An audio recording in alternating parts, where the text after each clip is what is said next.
Welcome back to another episode of Thanks for Coming Back.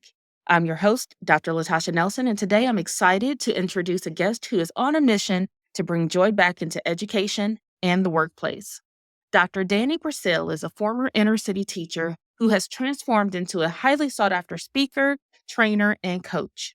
Known as the Jim Carrey with a PhD, Dr. Brassell has spoken to over 3,500 audiences worldwide, authored 16 books, and co-founded the world's leading reading engagement program. His expertise spans the four key aspects of communication: listening, speaking, reading, and writing, which he believes are essential tools for all leaders. Today, we'll dive into how aspiring leaders like many of you can use these tools to increase your influence and impact, whether or not you hold a formal title. So grab a notebook and let's get started with Dr. Danny Brassell.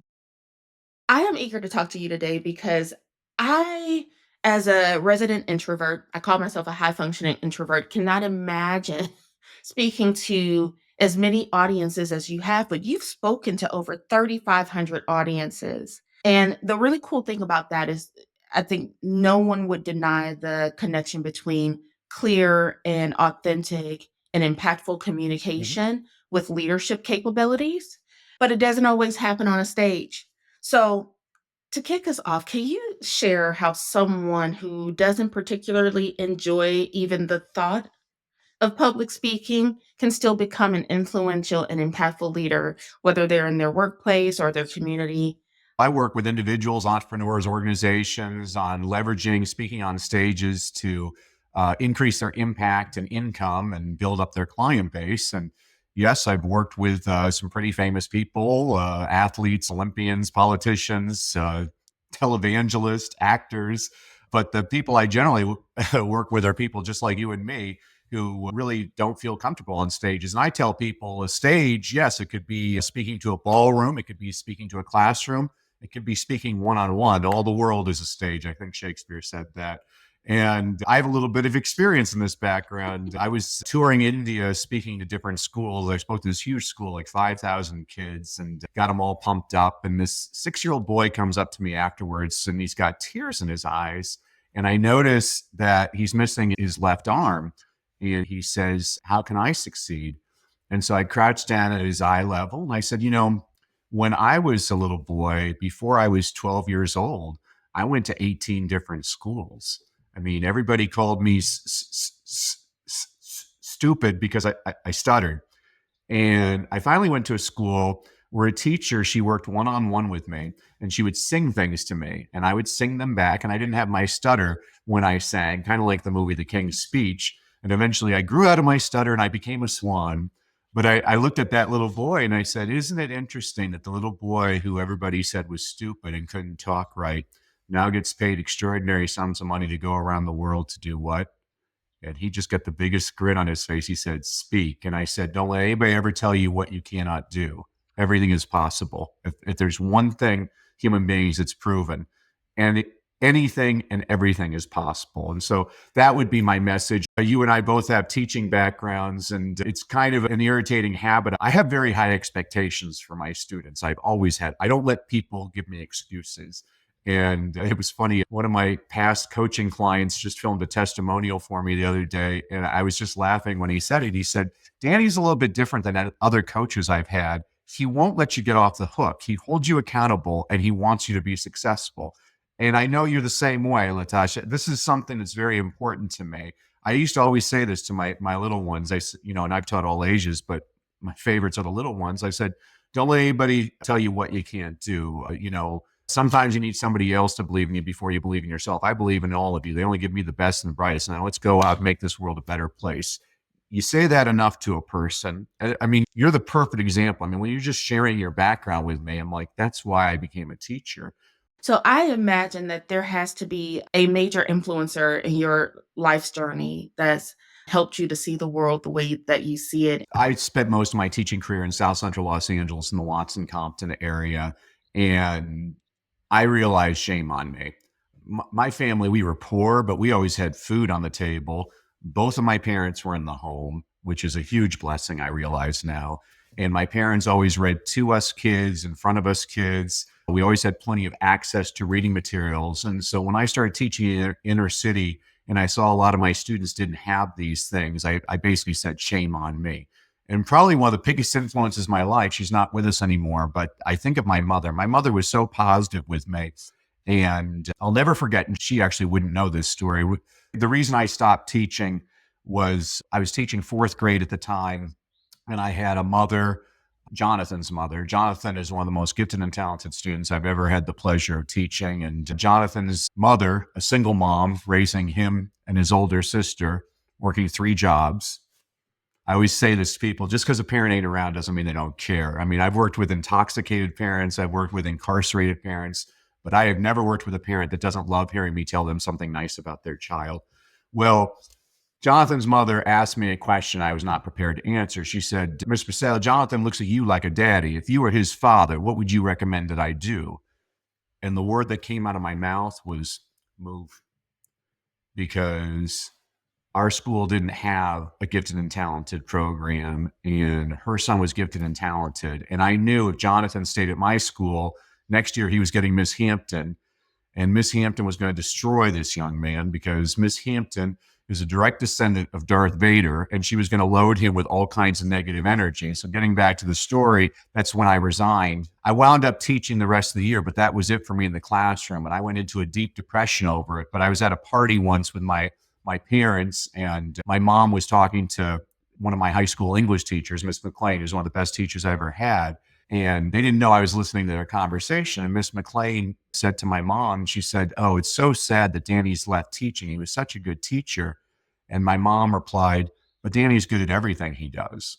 I mean, that's the environment I grew up in. I had a person that believed in me. And, it's those basic things that I think are important for us to keep in mind. I don't even know what your original question was, but it bums me out that I mean, I don't miss bureaucracy at all. That's the worst part of education. You and I have been involved in education. We both went in bright eyed, like, oh, I want to change the world and everything. And it's a really tough system, but I think the way you change the system is not by trying to change the system, but really trying to reach students one-on-one. And that's the secret, is when you have 33 kids in your class, all of them are completely different. You got to figure out, well, what's the fuel that lights the fire for this kid.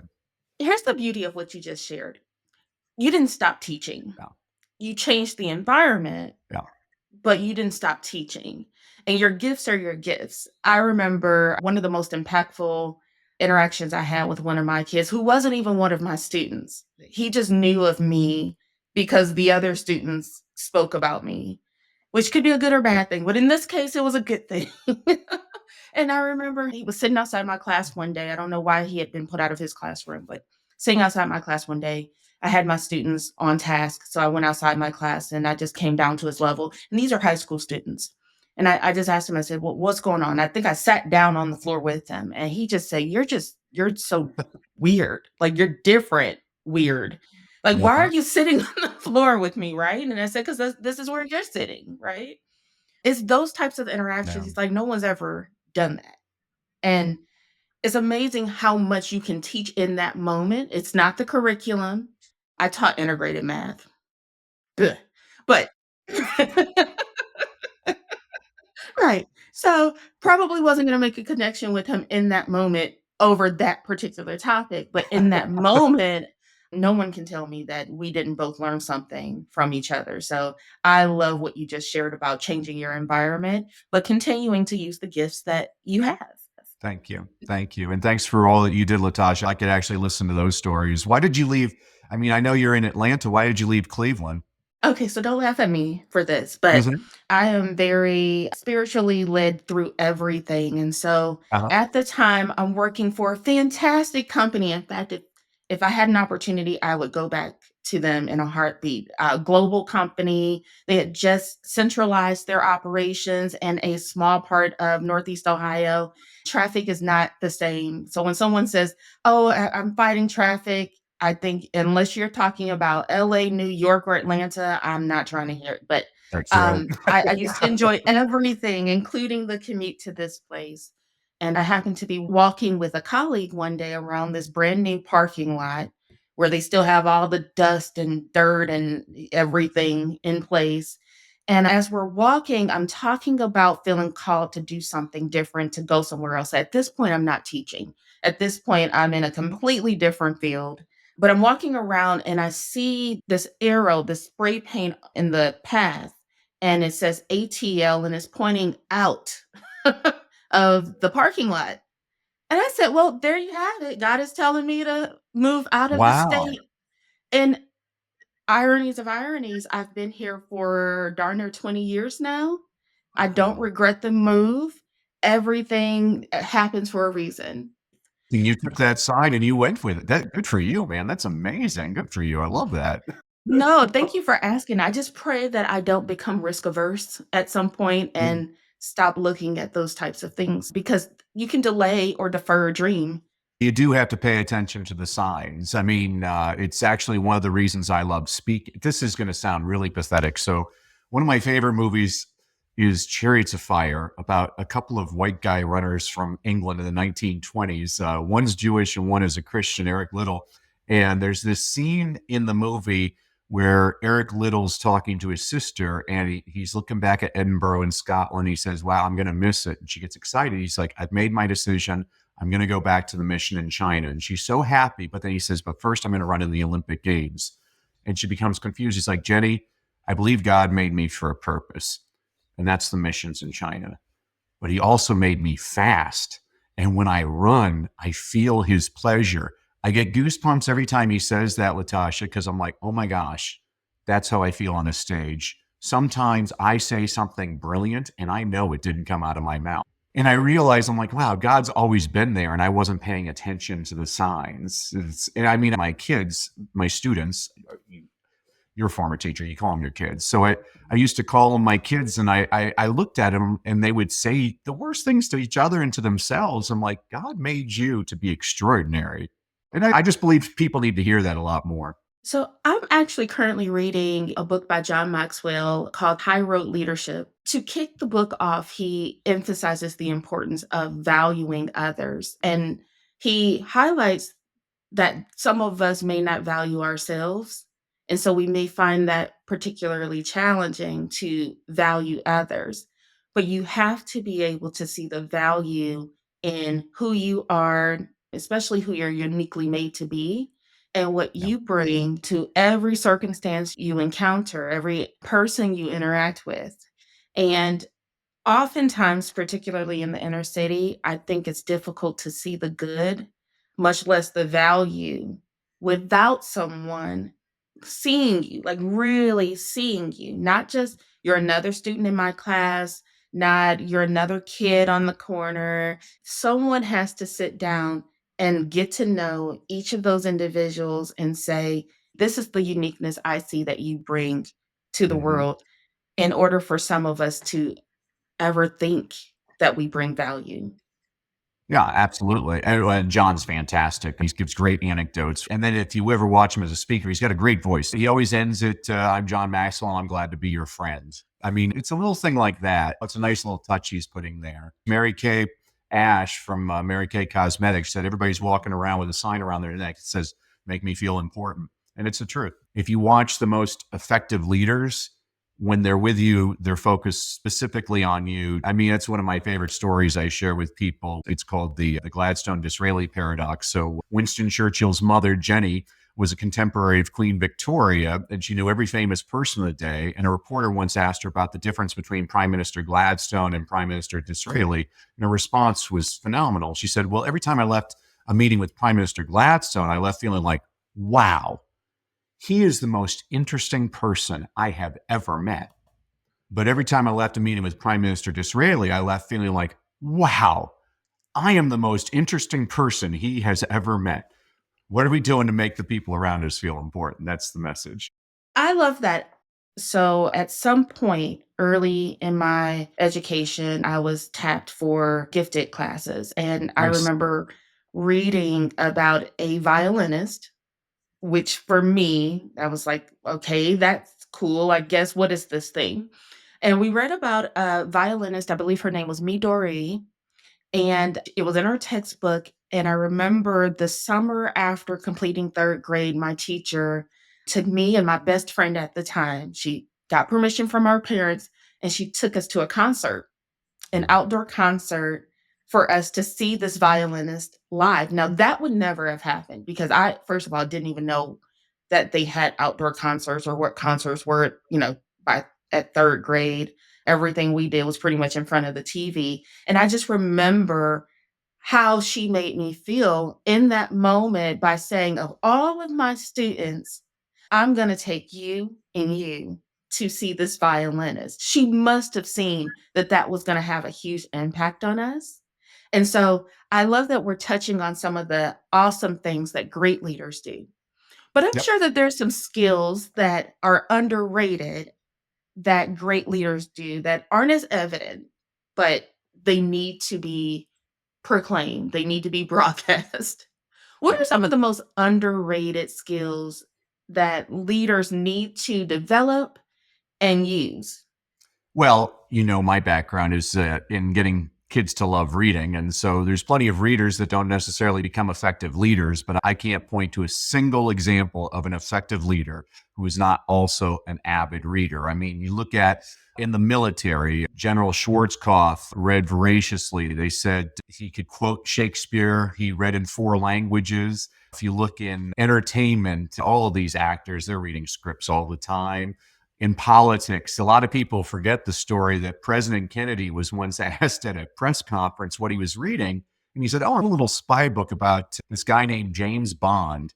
Well, MGM watched that press conference, and because of that statement, they bought the rights to James Bond. And so that's why we have all the James Bond movies, was because one flippant comment by the president. You look at athletes, I could have kissed LeBron James before when he was playing with the Miami Heat before the NBA Finals. They showed him in the locker room reading The Hunger Games by Mm. Suzanne Collins. I'm like, I could have kissed the man. I'm like, you just did more to get kids interested in reading than I can do my entire life. And then obviously in business, you got some of the wealthiest people on the planet, like Jeff Bezos, Elon Musk, Warren Buffett. You ask any of them how they spend their days, they all spend their days reading all the time. Secondly, speaking, obviously, this is what I tell people is you have to grow your audience. The way you grow your audience is by introducing yourself. The way you introduce yourself was by creating effective speeches. And then third, I actually posted it on social media today. I'm very proud of myself. I don't usually post on social media, but it's a saying my grandpa used to say: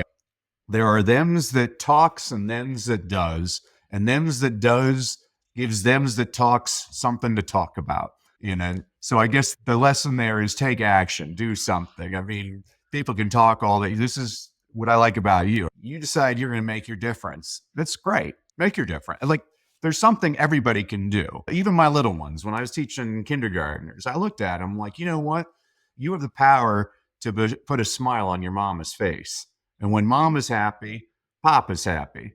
And when pop is happy, he's nicer to people at work. When he's nicer to people at work, all the people start. I mean, there's a huge butterfly effect. Whether I was teaching my little ones or my older ones, as they left my classroom for the day, they always had to hear me say the same refrain as they exited. I said, "Remember, kids, education is valuable, but execution is priceless. Knowledge is not power. Only applied knowledge is power. Knowing what the right thing to do and doing the right thing are two very different things. Go out, do the right thing. Let's make this world a better place." I want these ingrained in the kids' minds like, hey, I can do this.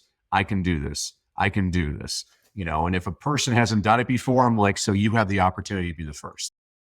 There's a lot to be said about the things that don't work out as planned. I think when we say apply, you can have all the knowledge in the world, and if it's unapplied, all you have is almost like a repository, right? Like you can maybe pull a few items from there, but your experiences and how those experiences actually play out can teach you so much as well. I don't think it's failing. I think it's just you figured out another way that doesn't necessarily work for you. And I can imagine that there's a lot of people in the world who don't act because of stage fright. What if I get it wrong? What if it doesn't play out the way that I rehearsed, right? Or what if it's just not received well? What would you say to leaders who may be stuck in stage fright right now Yep. around how to get out of that stage fright and act? That's a great question, Latasha. So this is something I work with people all the time. I'm like, there's two ways you get better at speaking. First of all, you need to watch a lot of speakers. I watch at least 10 speakers a day. I watch televangelists. I watch politicians. I watch comedians. I watch press conferences. I watch them in front of big groups, in front of small groups, in front of men, in front of women. I'll give your audience right now a little ninja strategy I use is I watch a lot of award shows because when the person wins the Academy Award, they only have 45 seconds to speak. I want to see if they can connect with their audience in 45 seconds. Now, most people, they waste their time, but every now and then somebody delivers a meaningful message. So a couple of years ago, I think his name was Joe Walker. He won the Academy Award for Best Film Editing. So this is all the important people in Hollywood, actors. They don't care about a film editor, and they're panning the audience. Nobody's paying attention. And he's British, and he gets up there and he speaks very deliberately. And he says, a lot of people don't know this, but when phrased properly, the term Academy Award nominee can be used as an insult. Well, now you see people kind of leaning in like, what's he talking about? And he says, for example, yesterday I got in an argument with my 17-year-old daughter, and she said, well, Academy Award nominee Joe Walker. All of a sudden you see everybody laughing. He gets off stage. Will Smith wants to meet him. Denzel Washington wants to meet him. Sandra Bullock wants to meet him. Brad Pitt wants to meet him. Time Magazine said it was one of the highlights of the Academy Awards. That's the power of connecting with people. And this is what I show people how to do. So that's the first way to get better. Second of all, one of my mentors was a guy named Jim Rohn. And Jim used to say, you can't pay other people to do your push-ups. Translation, you got to get in the reps. And so I work with people all the time. I'm like, hey, we need to practice. You need to speak to school, to service organizations like Lions Club, Rotary Club, Kiwanis Club. You need to speak to the Chamber of Commerce. You need to speak to your church, your synagogue, your temple. I had a guy named Gustavo. Gustavo should be president of the United States, Latasha. Gustavo came to America from Ecuador 30 years ago, didn't speak a word of English, worked every menial job, saved every dime, invested in real estate. 30 years later, he's worth like 30 or $40 million in real estate. So we were designing his speech, and his pitch was he has a real estate training program. It's a 4-month program for $40,000. That's a big ask, but I was telling Sab, I'm like, hey, you got to get out there. You got to practice this. And he's like, well, I'm going on a podcast tonight. I'm like, here's my phone number. Tomorrow, you got to call me. You got to tell me that you did it. So he calls me the next day, Latasha. He's like, Danny, you're a genius. I'm like, did you go on the podcast last night? He's like, yes. I'm like, did you make your pitch? He's like, yes. I'm like, did you sell any? He's like, 23. So Latasha, you're the mathematician here. I'm the reading guy. If I'm doing my math correctly, he made $920,000 that evening on a speech we had crafted that afternoon. And since then, he and I are still in touch. He's made 8 figures off of this simple speech we created. But what I admire about him was he did the work. Another guy I brag about, I had a guy, Jason, 3 years ago. So Jason, he said, I can't even get audiences. I'm like, okay, if you can't get audiences, go on Facebook Live tonight and you'll get the practice. So he went on Facebook Live, and one woman from Ontario, Canada accidentally watched him, and he stunk, because you're always going to stink the first time. Well, so then he did it the next day, and like 3 people watched him, and he stunk again, but he didn't stink as bad as the first time. Well, he's been doing this every single day for 3 years. He now has an audience of over 6,000 people. And last year, he didn't make 7 figures, but he almost made 7 figures. But again, this is an example of a person that went out and they did something. So those people that fear things, you're always afraid of the next level. You're always afraid. So when a college football player, their first day playing in the NFL, they're scared because they're not used to it. They don't have reps. They've had the reps in college. They didn't have the reps in the NFL. When you're a kindergartner stepping into first grade, you're scared. You don't know about first grade, but by day 100, hey, first grade, no big deal. I promise you, whoever becomes the president of the United States on their first day at the job, they're always scared because they're like, I don't belong here. Before you're the expert, you're always an amateur.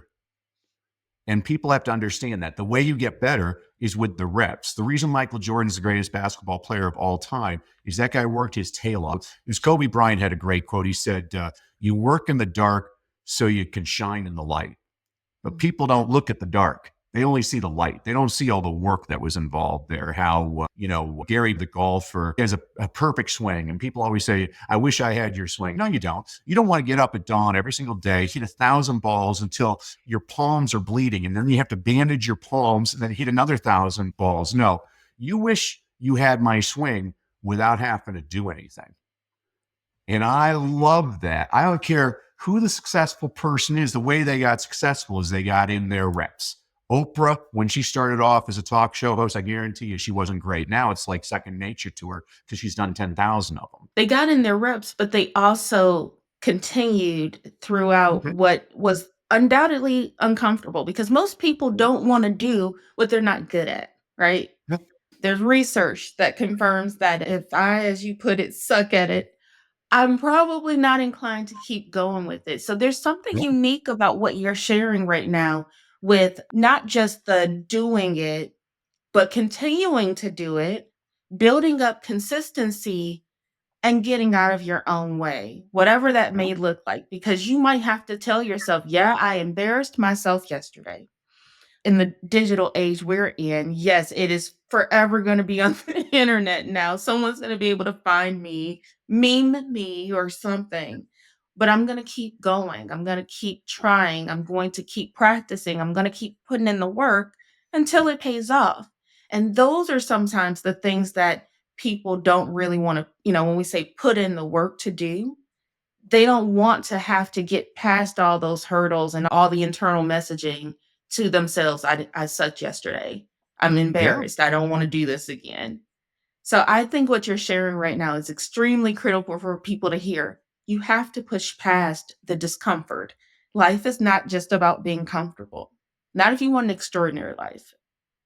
Well, that's what I love about you, Latasha. You went out and you did something. I mean, 10 years from now, you're going to show this episode to people and they're going to be like, man, they both stunk. 10 years from now, we're going to be so much better because we're going to have so many more reps. I had a coach once and he said, oh, when you start off your presentation, you should always show your jacked up first grade picture to the audience to get them to laugh. And I completely agree because all of us looked uncomfortable as a kid. We get our braces or a silly haircut or whatever. A speaker I admire is Brene Brown. She talks about your vulnerability. And I actually agree with her on that. I think if there's one strategy I can share with people, the most important for speaking is don't share your successes, share your failures, because not everybody in your audience has succeeded, but they've all failed. And the more you talk about yourself in those terms, they're going to love you because they're like, oh, this is a real human being. This is not rocket science.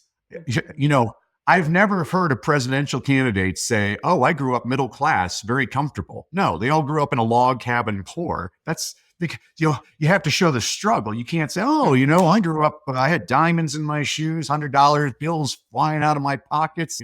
No, nobody can relate to that. I have a guy right now. Well, Badr, he's from Saudi Arabia. This guy, I can never relate to Badr. I mean, every 3 months I'll call him. He's either swimming with sharks in Madagascar or doing an Iditarod in the Antarctica. He's crazy. He's climbed the 7 highest peaks on every continent. And I say, Badr, you can't share that with your audience because nobody in your audience has done that. I mean, I worked with a guy who caught Peyton Manning's last professional pass in the NFL. Nobody in your audience can relate to that. But what they can relate to is moments that are similar. And that's one of the strategies we share with people is, you may have had something extraordinary or so. I'm a little bit different than some speaking coaches because I don't like getting people to tell their sad stories. A lot of these speaking coaches, they love getting people to tell their sad stories. There's 3 reasons why I don't do that, Latasha. First of all, the world just survived a global pandemic. Everybody's had a lot of bad stuff happen to them. I don't think we need another sad story. I think we need more hope in the world. Second of all, when I'm teaching people, I'm teaching them how to craft their origin story. Politicians call it their stump speech. I've heard people call it their signature talk. This is a story that's unique to you that helps introduce you to audiences. So a friend of mine, his daughter was killed in a school shooting, and he's delivered that speech 1,000 times. Now, you got to be a lot stronger than me, Latasha, to talk about the worst day of your life 1,000 times. I have no idea how he does that. And third, and this is where people get angry with me, I have one objective when I'm on a stage. I want you to leave feeling better than when you came in. I want you laughing, smiling, happy. I want you to feel good. I can tell the same inspirational jokes and stories that to me, it's something admirable about trying to get people to smile. I believe when you tell that same sad story again and again, by the 20th time, those are now crocodile tears and you're being manipulative. Now, I'm not saying it's not an effective strategy. It's a very effective strategy, and I can point out all the people that do it. But I don't want to have to take a shower after I give a speech. I want to be serving my audience, not manipulating my audience. So here's an exercise everybody in your audience can do. Everybody tonight. So sit in a nice, comfortable chair with a pen and paper, libation of choice, and for an hour, just write down every story that's ever happened in your life. And I don't mean the stories, I just mean triggers, like the time I locked myself out of the car in front of Costco, the time dad spilt mustard on his tie when we went to that fancy restaurant. You'll find in just an hour, you'll come up with 400 or 500 of these stories. So that's the first part of the exercise. The second part of the exercise is then to figure out what's this story really about. Oh, this is a story about loyalty. Oh, this is a story about accountability. Oh, this is a story about responsibility. So if you were to look at my computer, I literally have hundreds of files with thousands, if not tens of thousands of these stories. So when I'm delivering speeches and I need a story on love, I'm like, oh, here's 80 different stories on love. Which one do I want? That'll help. And it's much more comfortable when you're talking about yourself. Now, sometimes I work with difficult people. I was with a yoga instructor coaching her 3 weeks ago, and she said, nothing's ever happened to me. I'm like, really? Nothing in your life has ever happened to you? I'm like, okay, if you're going to be difficult. I said, okay. If you look at one of the best-selling personal development books of all time is Think and Grow Rich by Napoleon Hill, in which he shares no personal stories. What he did is he interviewed millionaires and shared all of their stories. So if nothing, I mean, John Maxwell, you gave him as a perfect example. John doesn't always give his stories. He usually gives examples from throughout history of different people that struggled and overcame, whether it's his books on communications or his books on leadership. He's always giving lots of different stories. And that's why I love reading him, because, some people collect stamps, some people collect cards. I collect stories. I remember stories, and I'm always looking for those stories. So that's something that everybody can do. And again, those people that are shy out there, I mean, well, heck, I stuttered. If I can do it, you can do it. My message to everybody out there, you can do this. It's a skill. And speaking is definitely a skill, just like listening is a skill, just like doing a podcast is a skill. These are things that anybody can do. They just need to put in the reps. I'm all for a good story. In fact, that will make or break my attention in a heartbeat. If you invite me to a movie, I've told people before, unless it's got a good story and it can have gaping holes, like how did we get from here to here? Or this character never really got developed. And now I'm not paying attention at all. I'm developing the character in my head because someone didn't do that. Right. So I'm all for a great story. And I'm curious, how can leaders apply lessons, not just from nonfiction? Because I think it's easy for us to think, okay, when I think about professional growth or even personal growth, it's got to be a self help book or nonfiction of some sort. I'm all about equal opportunity for all genres. So, how Yeah. can leaders apply lessons from fiction and other unexpected genres to their professional growth and even maybe their decision making? Like, what could they be listening for, pulling from to help enhance their leadership capabilities? Well, you're speaking my language, Latasha. I mean, you look at Bill Clinton when he was president and he was trying to figure out, should we go to war with this person, or how do we deal with this kid trapped in the well, or whatever. I mean, every president has all these. I don't know why anybody wants that job. Before they go to bed, they're like, oh, good night, Mr. President. By the way, there's 500,000 people on strike in this country, and this person's been kidnapped. I mean, have a nice night's sleep. How do these people do their job? But Bill Clinton used to read little mysteries, and he found that by reading fiction, it actually helped his brain formulate answers to questions. John Wooden, the basketball coach for UCLA, he read lots of poetry. I mean, one of my favorite poems he quoted, no written word nor spoken plea can teach our youth what they should be, nor all the books on all the shelves. It's what the teachers are themselves. Absolutely. Danny, this has been so fun. I'd like to ask, as we're wrapping up, what's one piece of advice or insight you would offer someone who's looking to take the next step toward becoming more effective and just more impactful, regardless of role or title? Well, they're doing the first thing, which is listening to your podcast. That's a great first step. Second step is read.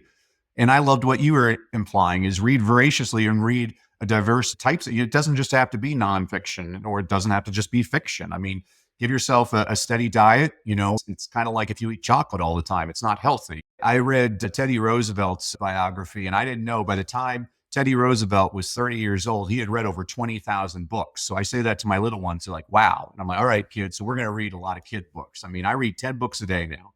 Many of them are scratch and stuff and pop up, but I do read 10 books a day. And people always think I'm intelligent.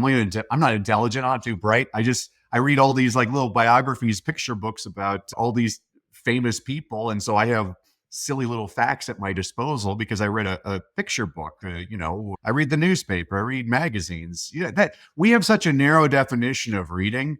Reading doesn't need to be a novel written in the 18th century. I mean, reading, they say kids today don't read. I'm like, kids today read so much more than kids throughout history. I guarantee you, a kid today is exposed to more text today than a kid that grew up in the 18th century was exposed to their entire lifetime. The kids are constantly reading. And when I taught my middle schoolers, before I got them reading Shakespeare, we looked at hip hop lyrics. And then we looked at the hip hop lyrics and compared them to Shakespeare. And then I could say, hey, you see that? Shakespeare, he's just got a different way of talking, just like these hip hop lyrics are a different way of talking, but they're talking about their hood. And now the kids are starting to, you have to relate these things. And so Mhm. that's my advice, read. And just as a thank you to you and your audience, Natasha, I wanted to give everybody a couple of freebies. So if you go to freegiftfromdanny.com, again, freegiftfromdanny.com, I'm going to give everybody a complimentary ebook, Read, Lead, and Succeed. I wrote it for an elementary school principal who was trying to keep his faculty and staff positively engaged. So I said, okay, I'll write you a book. So every week I give you a concept, an inspirational quote, an inspirational story, a book recommendation of a book you should read, but you're probably too lazy because you're an adult. So I also give you a children's picture book recommendation, demonstrates the same concept. You read that in 5 minutes. Nothing turns me on more than leaders starting off their meetings with Dr. Seuss books. And then secondly, I'm going to give everybody access to a 5-day reading challenge I did last summer for about 700 parents around the world, where every day for an hour, I give you all kinds of reading strategies to get your kids excited about reading. Because the more excited we get kids to read, the more likely they are to read. And the more you read, the better you get. I mean, I think schools in America do a decent job of teaching kids how to read. But the question I always ask people is, well, what good is it teaching a kid how to read if they never want to read? I teach Mhm. kids why to read, because I never had to tell a kid, go turn on the TV. I've never had to tell a kid, go play a video game. And I never want to have to tell a kid, go read. I want them to choose to do it because they love it. And there's simple strategies I share with parents all the time to show them ways to get their kids pumped up about reading. And you can get all of those things at freegiftfromdanny.com. And Latasha, I just want to thank you so much for having me today. I mean, you're such positive energy. I could listen to you all day long. I want to hear more about all these. And I just love the way you really do talk like a mathematician. I'm giving you a hard time. I'm like, that's fantastic. I think it's great. This was amazing. The honor was all mine. And Danny, please don't forget to tell the audience how they can stay connected with all of the amazing work that you're doing. Oh, believe me, when they go to freegiftfromdanny.com, I'm sure that somebody built a funnel where you won't be able to get rid of me for the rest of your life. I'm sure you can always go to my site is DannyBrassell.com. My last name is really easy to remember how to spell. It's spelled like bras cell. No, I never took any grief over that as a child. DannyBrassell.com.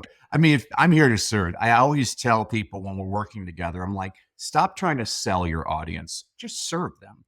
If you can help people, whether they do business with you or not, you're helping them. You have a responsibility to help your audience. So hopefully I gave a couple of strategies that will help everybody out there. Thank you. Absolutely, you did 1,000%. Thank you so much for being with us today, Danny.